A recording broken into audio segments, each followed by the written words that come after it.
think that following the trend of this disease, a rising trend of infected people and dead people, it is important to assure everyone that this COVID-19 is a reality. And families don't have to wait until they hear that one of their family members affected by COVID-19 has died. We are really urging everybody to accept the reality of this, and that it has gained pandemic proportions. It's affecting not only Ghana, but many of the countries around us. It has affected Europe.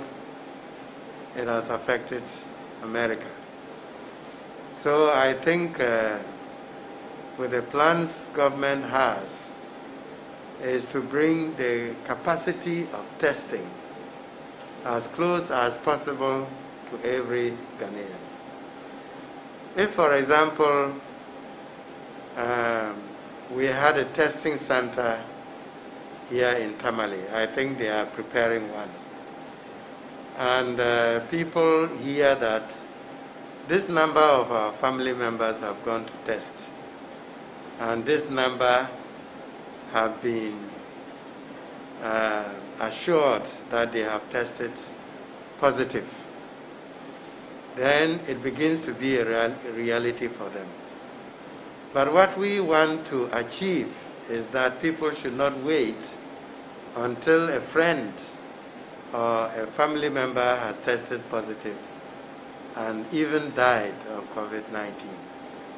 So we are pleading with our people of all walks of life, farmers, traders, to make use of any opportunity that will be given us for the population to test and know their status. But if we have a testing center or more in every region, people will be shocked or surprised to hear that this our family member who is going about his business as usual is actually a risk to our lives. So this is what I would like to exhort Ghanaians to wake up to the reality of COVID-19 and do everything possible to fight it. Definitely, these measures are not put in place for nothing. And therefore, here again, I would like to exhort Ghanaians of all professions, of all walks of life, to follow faithfully the measures that have been put in place to reduce to the barest minimum the infection rate. And these measures are that we should wash our hands as often as possible in a day with soap under running water. The face mask is one of them, because we emit when we speak, I would say, certain substances which can contain a virus. And if we do not protect ourselves and protect those who are near to us, we can be infecting others in this way. So again, I would like to tell Ghanaians that the social distancing is also one of the practices we should embark on. If we have a meeting of 5 to 6 people, we cannot say, oh, because we are not that many, there is no need for social distancing. let us sit close to each other. But that will be a behavior which is not informed, and we could be agents for the spreading of this disease. If we abide by the regulations given in terms of our behavior, we are the very ones who will reap the benefits of it. Because within a very short time, we will realize that the COVID-19 count in the country, which we are given every now and then, if we watch the news, it is now part of the news structure. At the beginning, there were areas where they said there is no COVID-19. Now they are also adding to the increase of the virus count in the country. So let us not wait. Let us abide by these regulations. Washing of hands frequently with soap under running water, wearing a nose or a face mask, and trying as much as possible to observe the social distancing when we come together. And that is why right at the beginning, the only concession which was given was the burials of people. But that one too should not exceed 25. So, my dear friends and countrymen and women, let us take this behavior pattern very seriously, and the compliance will ensure that we will not have to live too long with COVID-19. But if we go against these regulations, within a short time we can see that the population is decimating either through the high rate of infection or even death, which by all means we would like to avoid. I think that observing meticulously the behavior pattern which has been given us will make us have hope, as they have really and actually shown us. You see, a country like Germany, which has a very good health system, they have not been so terribly affected by this COVID-19 scare. It is important that wherever people can support family members to take advantage of the testing centers and know their situation. And wherever people have tested positive and have undergone the treatment and have been discharged, this in itself gives us great hope. We are living now in a country which in terms of expertise is growing in the number of medical personnel that we have, the number of nurses and doctors who accompany these people to safety, so to say. And even those that die, very often it is because of the compoundment with other diseases which they didn't take care of, that the deaths come about. The deaths we are talking about are not all COVID-19 deaths. There are other sicknesses which compound the situation. So Ghana is 71% Christian.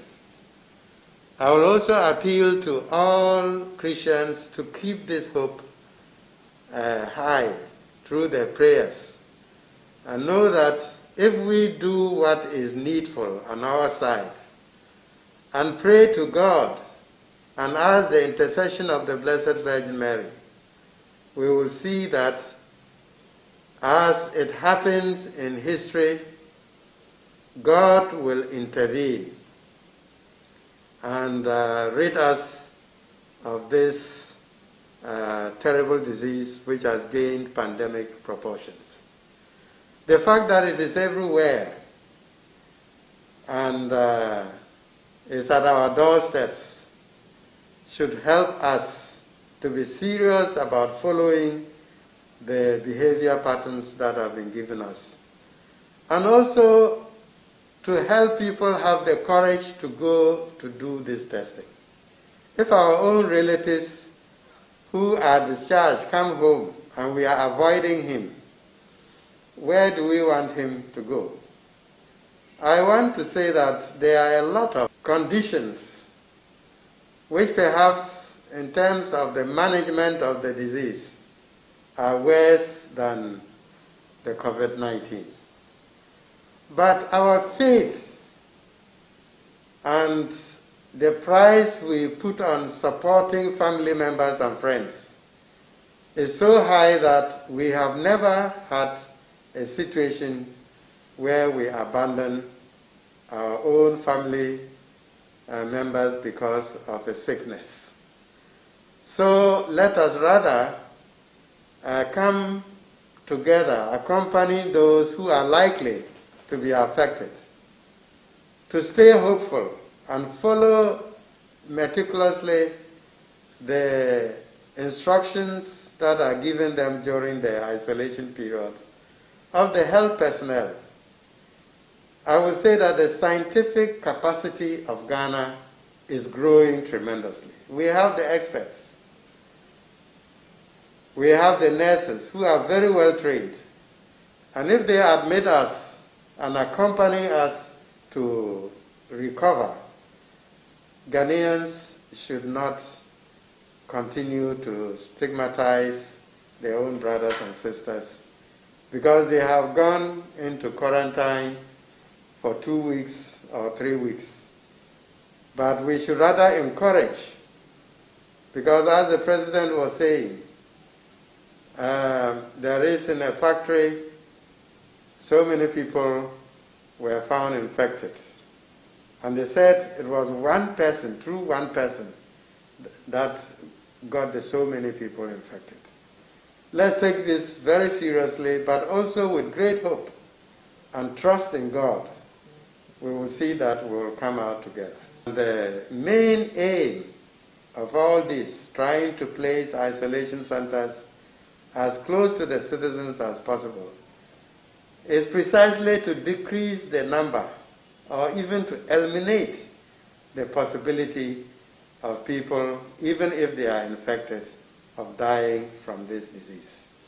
So I would like to exhort my fellow Ghanaians to support the government in the measures that it is putting in place to bring this disease to a halt and revive the confidence again of Ghanaians to do business, to go to their work, to congregate, to encourage one another if there are happy events to celebrate, or if there are sorrowful events we want to support.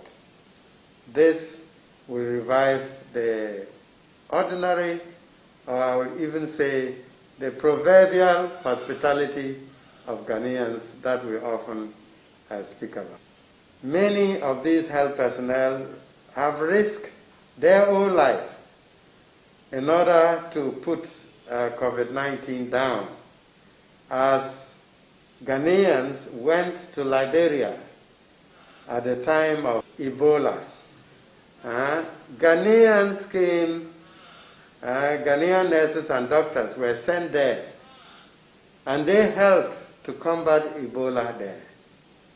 Now these same people with the same expertise are working day and night, sleeplessly, to help eliminate this disease from Ghanaians. I think that we should also make them realize that it has been worthwhile. This sacrifice was not for nothing. And abide by the of behavior patterns. First of all, get tested, know your status, and so that you are not a risk person to the health of others. If you see that you are you have tested positive, it is also an opportunity to assist the experts that you don't become a person who can give the disease to others, and that you can be treated like the many others who have been treated successfully and have come out to resume their life as before.